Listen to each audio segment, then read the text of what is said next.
આજે એએમસીના વિપક્ષના નેતાઓની પસંદગી થશે। વિપક્ષના નેતા પદના વિવાદનો આખરે અંત આવશે, જેમાં અમદાવાદના કોંગ્રેસના કાઉન્સિલરના બે જૂથ છે, તો આજે પસંદગી કરવામાં આવશે।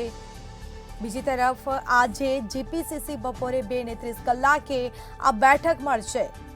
બેઠકમાં વિપક્ષના નેતાઓની પસંદગી કરવામાં આવશે। બીજી તરફ કોંગ્રેસે આંતરિક લોકશાહી ચૂંટણી પંચની બેઠક કરશે। વિપક્ષના 23 કોર્પોરેટર નવા નેતાની પસંદગી કરવામાં આવશે।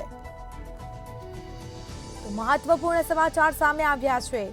હયાત વિપક્ષી નેતાના સમર્થનમાં 15 જેટલા કોર્પોરેટર અને હરીફ જૂથમાં ફક્ત 8 કોર્પોરેટર છે। તો વિપક્ષના નેતા પદના વિવાદનો આખરે અંત આવશે। અમદાવાદના કોંગ્રેસના કાઉન્સિલરના બે જૂથ છે, તો આજે આ બેઠક યોજાવાની છે। આજે જીપીસીસી બપોરે 2:30 કલાકે બેઠક મળશે।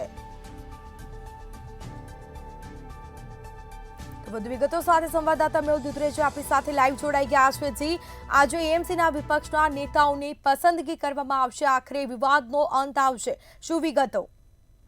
જે પ્રમાણે અમદાવાદ મ્યુનિસિપલ કોર્પોરેશનના વિપક્ષનો જે વિવાદ છે તે આજથી નહીં પરંતુ છેલ્લા 4 વર્ષથી ચાલી રહ્યું છે। જ્યારથી ચૂંટણી થઈ ત્યારબાદ જે વિપક્ષના નેતાનો જે ટર્મ હતી તે 1 વર્ષની રાખવામાં આવી હતી। ત્યારબાદ વિપક્ષ નેતા બદલાવવાની જે માંગ છે તે વારે વારે ઉઠવા પામી હતી અને આ વિપક્ષ નેતાને લઈને ઘણી વખત જે બે જૂથ છે તે આમને સામને પણ આવી ચૂક્યા।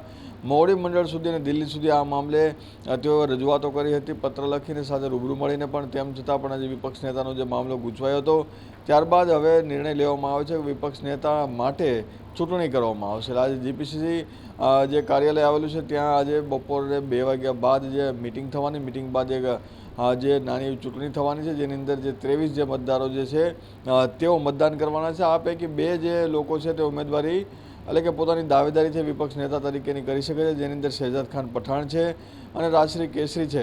સાથે સૌથી સિનિયર જે ઇકબાલ ભાઈ છે તેઓ પણ આજે પોતાની દાવેદારી નોંધાવી શકે છે, કારણ કે 2 જૂથ છે, 2 જૂથની અંદર એક જૂથમાં ફક્ત 8 જે લોકો છે, સામે 15 જે કોર્પોરેટર છે તે બીજા જૂથની અંદર છે। તો જે જૂથ છે તેની અંદર નીરવ બક્ષી, ઇકબાલ શેખ અને સાથે રાજશ્રી કેસરી પોતાની દાવેદારી નોંધાવી શકે છે। તો આ બાજુ શહેજાદ ખાન પઠાણ પોતાની એકલી દાવેદારી છે તે નોંધાવી શકે છે। ત્યારે એવું લાગી રહ્યું છે કે છેલ્લા કેટલાય સમયથી એક સારા અને એજ્યુકેટેડ વ્યક્તિ તરીકે વિપક્ષ નેતાની જે પસંદગી કરવામાં આવી તો શહેજાદ ખાનને ફરી રિપીટ કરી શકવામાં આવે છે।